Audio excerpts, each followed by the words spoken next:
Commodity market से जुड़ी हर खबर सिर्फ न्यूज मार्केट्स 24 पर।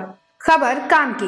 नमस्कार दोस्तों, welcome back to our channel News Market 24, जिसमें आज की जो सबसे बड़ी खबर आ रही है वो खास तौर से ये है कि टाटा स्टील ने संबंध तोड़ने का वादा करने के बाद हफ्तों बाद अब रूस से कोयला खरीदा है।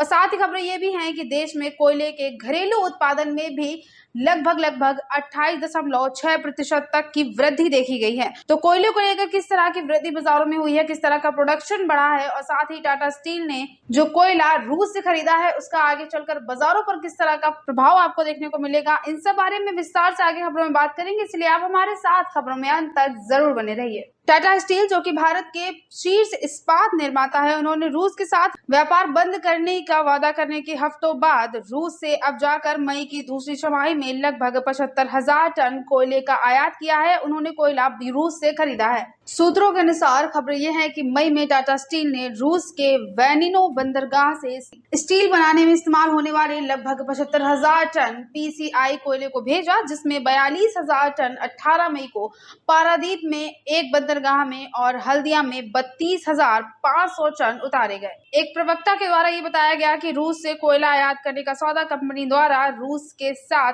व्यापारिक संबंधों में कटौती की घोषणा से पहले किया गया था। अब कोयले के उत्पादन के बारे में बात करते हैं तो वित्त वर्ष 2021 से 2022 में 777 मिलियन टन के रिकॉर्ड के उत्पादन के बाद घरेलू कोयले का उत्पादन चालू वित्त वर्ष के दौरान लगभग वृद्धि के रुझान पर प्रदर्शित कर रहा है। कुछ घरेलू कोयले का उत्पादन 31 मई 2022 से 2023 तक 137.85 मिलियन टन हुआ, जो कि पिछले वर्ष की समान अवधि के दौरान 104.83 मिलियन टन के उत्पादन की तुलना में 28.6% अधिक है। कोल इंडिया लिमिटेड द्वारा कोयले उत्पादन पिछले वर्ष की समान अवधि यानी 16 जून 2022 तक में उत्पादन की तुलना में 28% अधिक देखा जा रहा है और चालू वित्त वर्ष के लिए घरेलू कोयले का उत्पादन लक्ष्य 911 मिलियन टन है, जो कि पिछले वर्ष की तुलना में 7.2% ज्यादा है। भारत, जिसके रूस के साथ लंबे समय से राजनीतिक संबंध है, उसने इस बारे में ये तर्क दिया कि अचानक आयात रुकने से कीमतों में आगे चलकर वृद्धि होगी और उपभोक्ताओं को भारी नुकसान का सामना करना पड़ेगा।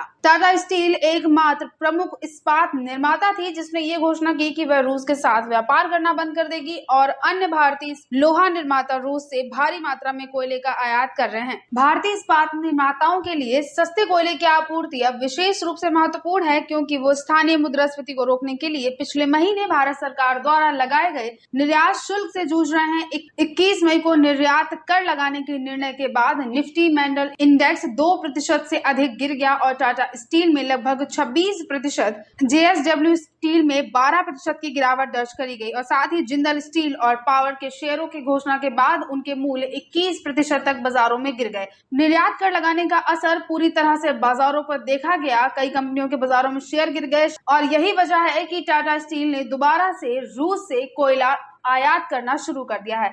जाहिर सी बात है, इसका असर आपको आगे आने वाले समय में बाजारों पर सीधा पड़ता हुआ नजर आएगा। कोयले का जो उत्पादन है वो इस वक्त और भी बढ़ चुका है और आने वाले समय में और भी बढ़ने की उम्मीद नजर आ रही है। कोयले के उत्पादन की अगर बात करी जाए तो आवश्यक ईंधन की सहज उपलब्धता में बाधाओं और पीपीए से संबंधित मुद्दों के कारण आईसीबी बिजली संयंत्र और गैस आधारित बिजली संयंत्र बहुत कम क्षमता में काम कर रहे हैं। बहरहाल सीआईएल और अन्य घरेलू स्रोतों से कोयला आपूर्ति यह सुनिश्चित करने के लिए पर्याप्त है कि मानसून के सीजन के दौरान बिजली संयंत्रों के पास पर्याप्त कोयला उपलब्ध रहे। तो आने वाले समय में जो कोयले का उत्पादन है वो बेहद काम आने वाला है और साथ ही जो कोयले का आयात किया जा रहा है उसका भी असर आने वाले समय में आपको बाजारों पर देखने को जरूर मिल सकता है। और किस तरह का उसका असर बाजारों पर देखने को मिलेगा ये जानने के लिए आप हमारे साथ जुड़े जरूर रहिए। तो आज की खबरों में सिर्फ इतना ही। अगर आज की खबरें आपके लिए यूजफुल हो तो लाइक जरूर कीजिए, अपना फीडबैक कमेंट सेक्शन में हमें जरूर दीजिए। मिलते हैं आपसे अगली खबरों के साथ, तब तक के लिए stay healthy, stay safe. Thanks for watching Bureau Report News Market 24.